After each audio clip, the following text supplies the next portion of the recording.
Fourth sign.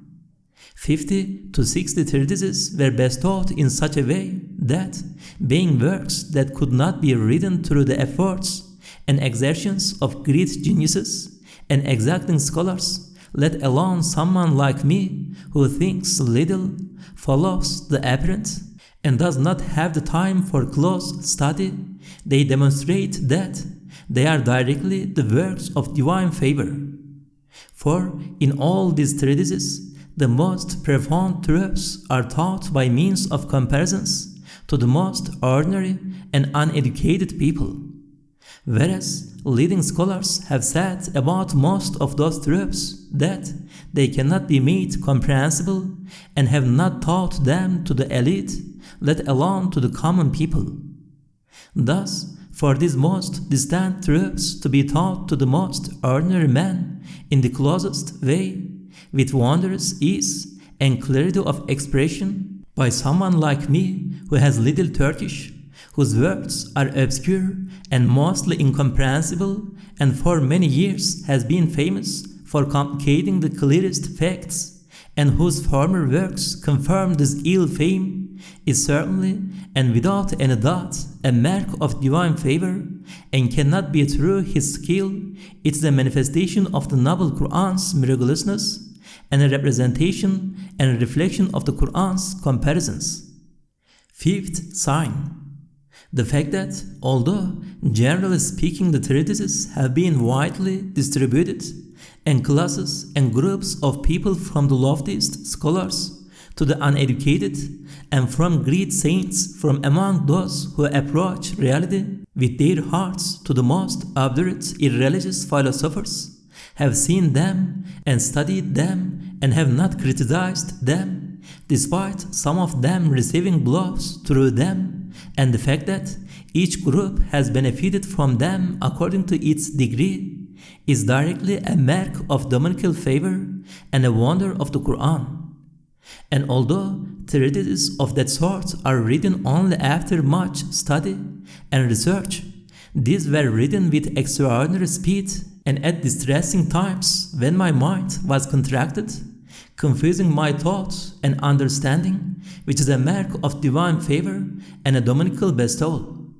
Yes, most of my brothers and all the friends who are with me and the scribes know that the 5 parts of the 19th letter were written referring to no book at all in several days, working for 2 or 3 hours each day, making a total of 12 hours, and the 4th part, which is the most important and displays a clear seal of prophethood in the phrase, God's noble messenger, upon whom the blessings and peace, was written from memory in 3 or 4 hours in the rain in the mountains, and that the important and profound treatise of the 30th word was written in 6 hours in an orchard, and that as with the 28th word, which was written finally in 2 hours in Suleiman's garden, most of them were written in such conditions. My close friends know also that for many years, when I suffer difficulties and my mind is contracted, I cannot explain even the plainest facts. Indeed, I do not even know them. Then, especially when illness aggravates the distress, it prevents me from teaching and writing even more. Yet, despite this, the most important of the words and their treatises were written when I was suffering most difficulty and illness, and with the most speed. If this was not a direct divine favor and dominical bounty and wonder of the Qur'an, what was it? Furthermore, whatever book it may be, if it discusses the divine truths and realities of faith, it will certainly be harmful for some people, and for this reason all the matters it contains should not be taught to everyone.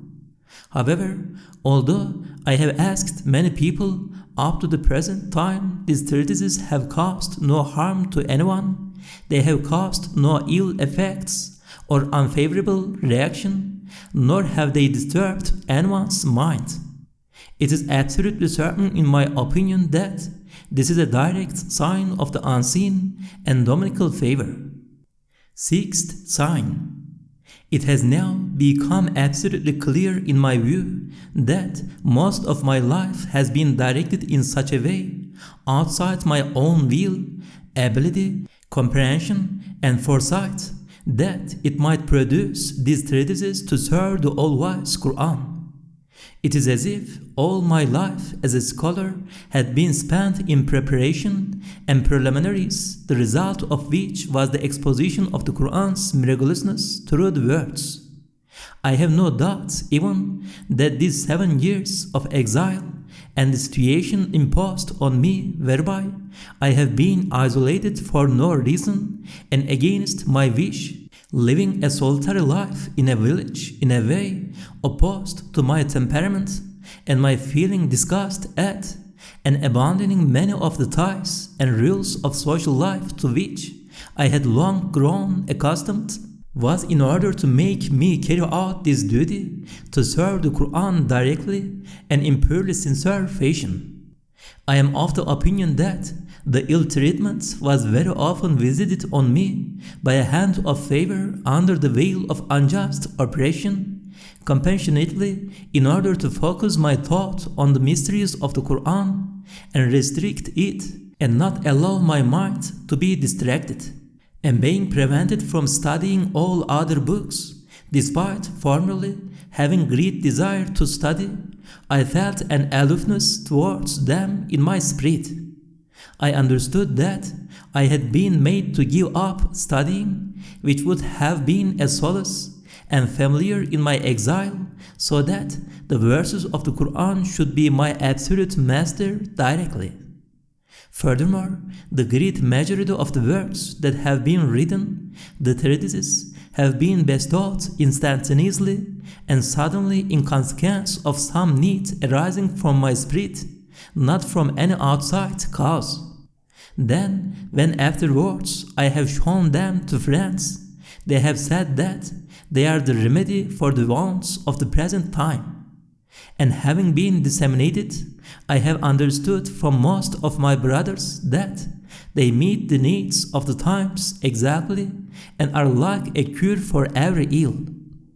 I have no doubt, therefore, that the above-mentioned points and the course of my life and my involuntarily studying fields of learning opposed to normal practice, outside my own will and awareness, were a powerful divine favor and dominical bounty bestowed to yield sacred results such as this.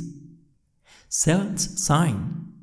In the course of our work over the past 5 to 6 years, without exaggeration, we have seen with our own eyes 100 instances of divine bestowal and dominical favor and wonders of the Qur'an.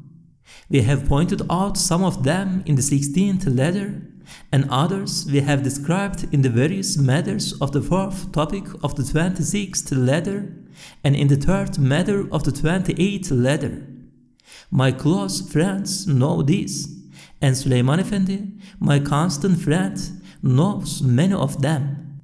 We experience an extraordinary and wondrous ease in spreading the words in particular and other treatises and in correcting them and putting them in order and in the rough and final drafts. I have no doubt that this is a wonder of the Qur'an. There have been hundreds of instances of it. Furthermore, we are nurtured with great tenderness in our daily lives with the gracious One who employs us, bestowing on us the least desires of our hearts in ways entirely outside the ordinary in order to gratify us, and so on. This situation is a truly powerful sign from the unseen that we are being employed, we are being made to serve the Qur'an both within the sphere of divine pleasure and through divine favor. All praise be to God, this is a bounty from my Lord and Sustainer. All glory be unto you. We have no knowledge save that which you have taught us. Indeed, you are all-knowing, all-wise. O God, grant blessings to our Master Muhammad that will be pleasing to you and fulfillment of his truth, and to his family and companions, and grant them peace. Amen. The answer to a confidential question. This instance of divine favor was written some time ago confidentially and was added to the end of the 14th word.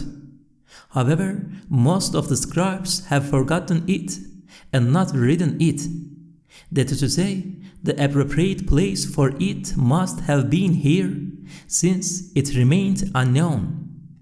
You ask me, how is it that in the words you have written from the Qur'an are a power and effectiveness rarely to be found in the words of Qur'anic commentators and those with knowledge of God? Sometimes a single line is as powerful as a page, and one page as effective as a book.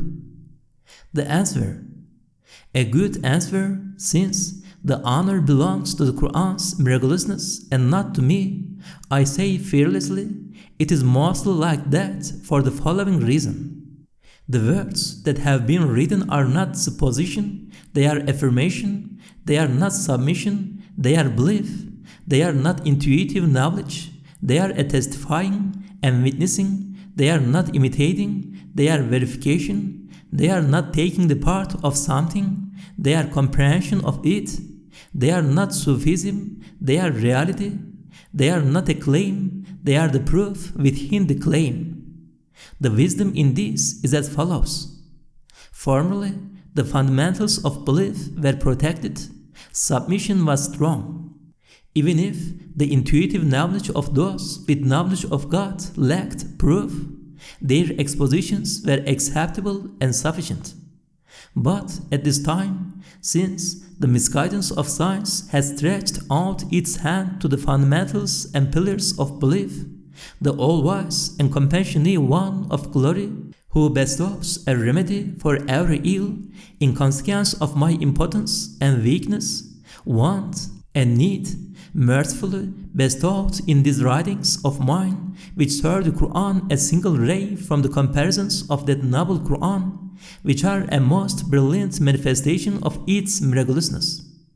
All praise be to God, distant truths were brought close through the telescope of the mystery of comparisons. Through the aspect of unity of the mystery of comparisons, truly disparate matters were collected together. Through the stairs of the mystery of comparisons, the highest truths were easily reached. Through the window of the mystery of comparisons, a certainty of belief in the truths of the unseen and fundamentals of Islam was obtained close to the degree of witnessing. The intellect, as well as the imagination and fancy, and the soul and caprice were compelled to submit, and Satan too was compelled to surrender his weapons. In short, whatever beauty and effectiveness are found in my writings, they are only flashes of the Qur'anic comparisons. My share is only my intense need and my seeking and my extreme impotence and my beseeching. The ill is mine and the cure the Qur'an's. The conclusion of the seventh matter. This is to banish any doubts that have arisen or may arise concerning the signs from the unseen, apparent in the form of the above 8 divine favors, and describes a further divine favor and its mighty mystery. This conclusion consists of 4 points. First point. We claimed in the 7th matter of the 28th letter that we saw a sign from the unseen, called the 8th favor, which we pursued in the 7 or 8 universal, immaterial divine favors, and a manifestation of that sign in the embroideries known as the coincidences, Tawafqat. And we claim that those 7 or 8 universal divine favors are so powerful and certain that each on its own proves those signs from the unseen. If, to suppose the impossible, some appear weak or are denied even, it will not damage the certainty of that sign from the unseen. A person who cannot deny the divine favors cannot deny the signs. But because people differ in respect of their level, and because the most numerous level, the mass of people, rely mostly on what they see, since the coincidences are not the most powerful but the most apparent of the 8 divine favors. Certainly, the others are more powerful, but since this is more general, I have been compelled to expound a truth by way of comparing them with the intention of dispelling those doubts. It is like this. We said concerning the apparent divine favor that so many coincidences appeared in the word Qur'an and the phrase God's noble messenger, upon whom be blessings and peace. In the treatise we had written that no doubt remained that they had been ordered intentionally and given mutually corresponding positions. Our evidence that the will and intention is not ours is that we became aware of them only 3 or 4 years later, in which case, as a work of divine favor, the will and intention pertain to the unseen. This singular situation was bestowed solely to corroborate the miraculousness of the Qur'an and of Muhammad, upon whom be blessings and peace, and in the form of the coincidences involving those 2 words. In addition to the blessedness of these 2 words being a ratifying stamp of the Qur'an's miraculousness and the miracles of Muhammad, upon whom be blessings and peace, the great majority of similar phrases manifest coincidences, but they appear only on a single page, while the 2 above phrases appear throughout the 2 treatises and in most of the others. We have said repeatedly that, essentially, coincidences may be found in other books, but not to this extraordinary extent, which demonstrates an elevated will and intention. Now, although it is not possible to refute what we claim, there are 1 or 2 ways that it might appear to be thus if glanced at superficially. One is that they may say, you had these coincidences in mind and brought them about in this way. It would be easy to do that intentionally. In reply, we say this: in any matter, 2 truthful witnesses are sufficient, but in this case, 100 truthful witnesses may be found who will testify that our will and intention played no part, and that we became aware of it only 3 or 4 years later. I want to say in this connection that this wonder of the Qur'an proceeding from its miraculousness is not similar in kind to its miraculous eloquence or equal in degree, for that is beyond human power. But this wonder of its miraculousness could not occur through human power either. Human power could not intervene in such a matter. If it did, it would be artificial and spoil it. Note: in 1 copy, on a page of the 18th sign of the 19th letter, the word Qur'an coincided 9 times in this way. We drew a line through this and the word Muhammad appeared. Then, on the opposite the page, the word Qur'an appeared 8 times, and from all this the name of Allah emerged. Many wondrous things like this have been observed in the coincidences. We saw this with our own eyes.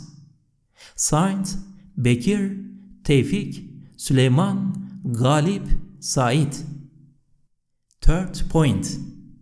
In connection with particular signs and general signs, we shall indicate a fine point of dominicality and mercifulness. One of my brothers said something very good. I shall make it the subject here. What he said was this: one day I showed him a clear example of a coincidence, and he said, "That's good. In fact, all truths and realities are good, but the coincidences in the words and its success are even better." Yes, I said, everything is in reality good, or in itself good, or good in respect of its results. And this goodness looks to general dominicality, all-embracing mercy, and universal manifestation. Like you said, the sign from the unseen in the success is even better. This is because it takes the form of a particular mercy, and particular dominicality, and particular manifestation. We shall make this easier to understand with a comparison. It is like this. Through his universal sovereignty and law, a king may encompass all the members of his nation with his royal mercy. Each receives the king's favor and is subject to his rule directly. The members all have numerous particular connections within the universality. The second aspect are the king's particular bounties and particular orders. Above the law, he bestows favors on persons and gives his orders.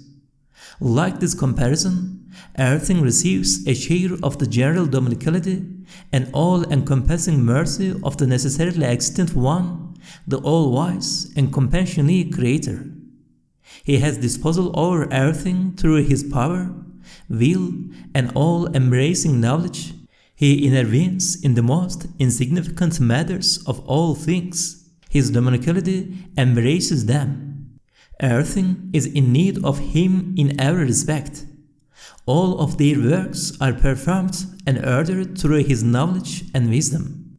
Neither nature has the ability to hide within the sphere of disposal of his dominicality, or have any effect or intervene, nor can chance interfere in the works of his wisdom and its fine balance. We have refuted chance and nature in 20 places in the Risale-i Nur with decisive proofs. Executing them with the sword of the Qur'an, we have demonstrated their interference to be impossible. But the people of neglect have called chance matters they do not know the wisdom of and reason for in the sphere of apparent causes within universal dominicality. They have been unable to see some of the laws of the divine acts concealed beneath the veil of nature, the wisdom and purposes of which they do not comprehend, and they have recourse to nature. The second is his particular dominicality and particular favors and merciful succor, through which the names merciful and compassionate come to the aid of individuals unable to bear the constraints of the general laws. They assist them in particular fashion and save them from those crushing constraints. Therefore, all living beings, and especially men, may seek help from him at all times and receive succor. Thus, the favors in this particular dominicality cannot be hidden under chance by the people of neglect, nor be ascribed to nature. It is in consequence of this that we have considered and believed the signs from the unseen in the miraculousness of the Qur'an and the miracles of Muhammad to be particular signs, certain that they are a particular succor and particular divine favor showing themselves against the obdurate deniers. So we have proclaimed them purely for God's sake. If we were mistaken in doing so, may God forgive us. Amen. O our Sustainer, do not take us to task if we forget or do wrong.